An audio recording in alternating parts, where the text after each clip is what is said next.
Hi guys, Irish Wealth here, back with another video. So I'm just going to do a little mini series on Bitcoin and cryptocurrencies as they seem to be a very hot topic lately. I'm going to go through the technology behind it, the different types of cryptocurrencies, and the way they're going to change transactions for the future. And I'm also going to touch on whether I think it's a good investment or not. So what the hell is a cryptocurrency? So a cryptocurrency is a digital or virtual currency. It's a new form of digital asset based on a network that is distributed across a large number of computers. Now, are you confused yet? Fair enough. So what we're going to do is we're going to actually compare Bitcoin, which is a cryptocurrency, versus the idea of fiat currencies, which is currencies that are controlled by governments like the dollar, the euro, etc. So one of the big things about Bitcoin and cryptocurrency in general is that it's decentralized, meaning that it's not controlled by a single entity. Compare this with fiat currency, which is controlled by governments and banks. So they'll dictate the value of the currency and the regulation of the currency. So that's a big plus in Bitcoin's favor, is that it's actually decentralized and the price of it is determined purely by supply and demand. Which leads us on to the next point, limited supply. So particularly with Bitcoin, less so with other cryptocurrencies, but there's actually only 21 million Bitcoin in existence. And these are being mined periodically. I think we're on to 18.5 million of them have been mined so far. So there's actually a limited supply of Bitcoin out there, which brings that scarcity, which will drive up the value of it. Compare that to fiat currency, whereby governments can just decide to print more money. You've seen during the pandemic now, America, the Federal Reserve are just printing money.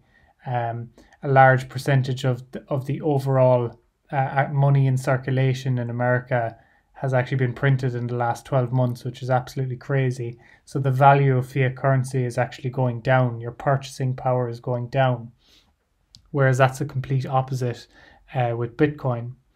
Another big thing with Bitcoin is that everything's traceable on a ledger in the blockchain, whereas fiat currency can be easily counterfeited, very easily counterfeited. Another thing with Bitcoin is that it's low fee and quick transfer as well. Completely the opposite with fiat currency, which is actually quite high fee. If you've ever tried to exchange money, let's say from US dollars to euro to pounds, you'll likely be paying a fee for that. Whereas Bitcoin, again, it's very portable. It exists on a digital wallet, so as long as you have access to the internet, you have access to your Bitcoin wherever you are in the world.